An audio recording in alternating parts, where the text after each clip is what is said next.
Hello and welcome back to another Magic the Gathering EDH deck tech idea. Today we are taking a look at Gargos, Vicious Watcher. But before we jump into today's video, I want to make a shout out for Mythatom. Check out their high quality Magic the Gathering and other fantasy products via the link in the notes below and use my discount code LATSEL for 10% off your order. It is a 6 mana 8/7 with Vigilance and is a very specific Hydra commander because Hydra spells you cast cost 4 less to cast, which is a huge amount in Hydra decks. Furthermore, you always want to remember its triggered ability because it says whenever creature you control becomes the target of a spell, Gargos, Vicious Watcher, fights up to one target creature you don't control. As your opponents will be forced to at some point interact with all of your powerful Hydras, this triggered ability will keep the board in check for you and also clear the path for your final swing to go. As our commander costs 6 mana, we got a ramp in the early game, which is why we play cards like Nexus, a 2 mana 2/2, and basic lands you control have tap at 2 colorless mana, spend this mana only on costs that contain X. Sure, this doesn't help us to accelerate with our commander,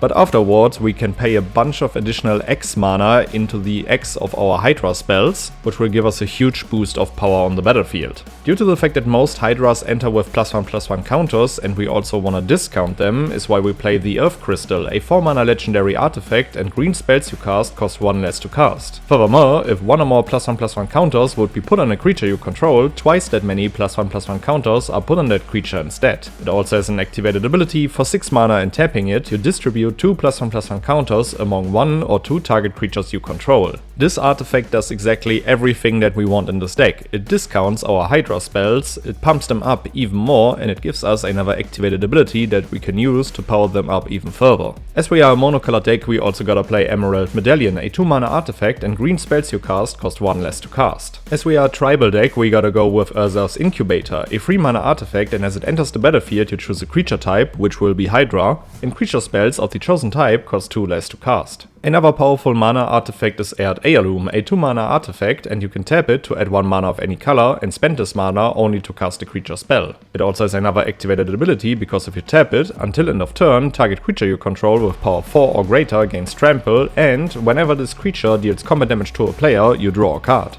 This can be great for us as Gargos doesn't have trample by itself, but with this artifact we can turn it into a trampling 8/7, which will also draw us a card if we connect. And of course we gotta play my favorite ramp spell, Traverse the Outlands, a 5 mana sorcery. Search a library for up to X basic land cards, where X is the greatest power among creatures you control, put those cards onto the battlefield tapped and then shuffle. While we accelerate in the early game, we also want to commit powerful artifacts and enchantments onto the battlefield that will help us with our game plan and make our creatures even stronger. One of those enchantments is Innkeeper's Talent, a 2 mana enchantment class, and on level 1, at the beginning of combat on your turn, put a +1/+1 counter on target creature you control. Probably the most relevant stage for this one is its level 2 for 1 green mana, because permanents you control with counters on them have ward 1, which will be great for us as Gargos doesn't have any ward mechanic or something like that, which makes it an easy target for our opponents, but with Innkeeper's Talent on level 2 we at least got something. Its 3rd level says for 4 mana, if you would put 1 or more counters on a permanent or player, put twice that many of each of those kinds of counters on that permanent or player instead.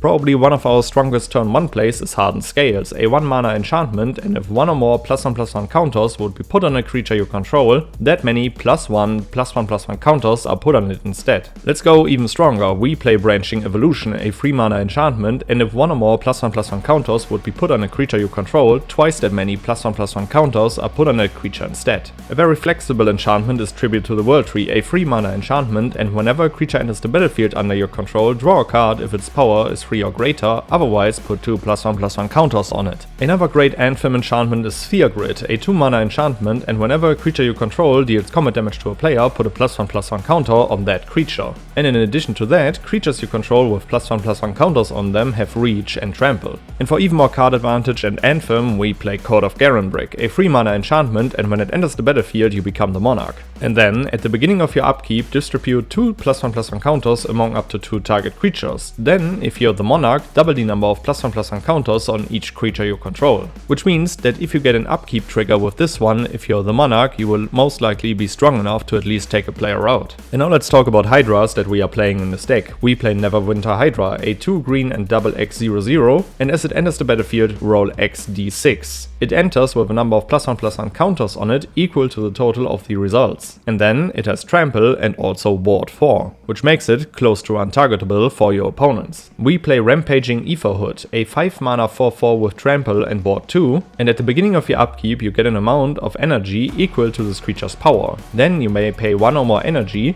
and if you do, put that many +1/+1 counters on this creature. Which means that if your opponents don't handle this one, it will scale infinitely. We play Hydra Omnivore, a 6 mana 8/8, and whenever it deals combat damage to an opponent, it deals that much damage to each other opponent. We go with Voracious Hydra, a 2 green and X/0/1 with Trample, and it enters the battlefield with X +1/+1 counters on it. If it enters, you can choose one of 2 modes. Either double the number of +1/+1 counters on Voracious Hydra, or it fights target creature you don't control. We also go with Genesis Hydra, a 2 green and X/0/0, and when you cast a spell, reveal the top X cards of your library. You may put a non-land permanent card with mana value X or less from among them onto the battlefield and then shuffle your library. And afterwards it enters with X +1/+1 counters on it. To have another self-scaling creature, we play Warden of the Grove, a 3 mana 2/2, and at the beginning of your end step put a +1/+1 counter on this creature. And furthermore, whenever another non-token creature you control enters, it endures X, where X is the number of counters on this creature. This either means that you put X +1/+1 counters on the creature,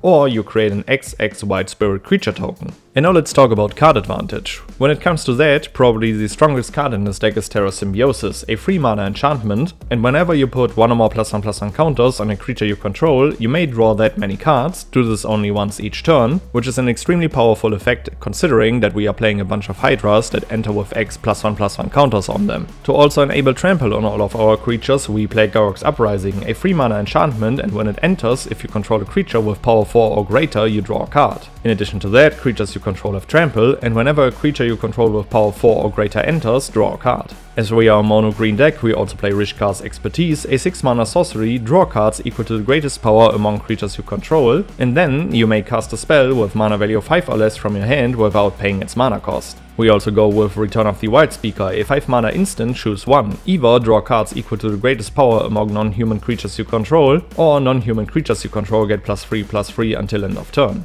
We also play Guardian Project, a 4 mana enchantment, and whenever a non-token creature enters the battlefield under your control, if it doesn't have the same name as another creature you control or creature card in your graveyard, draw a card. And last but not least, we play Elemental Bond, a 3 mana enchantment, and whenever a creature you control with power 3 or greater enters, draw a card. You want to win more? You get it. We play Unbound Flourishing, a 3 mana enchantment, and whenever you cast a permanent spell with a mana value that contains X, double the value of X. And in addition to that, whenever you cast an instant or sorcery spell or activate an ability, if that spell's mana cost or that ability's activation cost contains X, copy that spell or ability, you may choose new targets for the copy. One of the strongest Hydras in this deck is Primordial Hydra, a 2 green and X/0/0, and it enters the battlefield with X +1/+1 counters on it. And at the beginning of your upkeep, you double the number of +1/+1 counters on Primordial Hydra. Furthermore, as long as it has 10 or more +1/+1 counters on it, it has Trample. There are a few overrun effects in this deck, and one of them is Fangs of Colonia, a 2 mana sorcery, put a +1/+1 counter on target creature you control. Then double the number of +1/+1 counters on each creature that had a +1/+1 counter put on it this way. Either this can take out one player simply by casting it for its normal cost, but you can also overload it for all of your Hydras by paying 6 mana. Alright guys, these were a few cards that I would play in Gargos, the Vicious Watcher.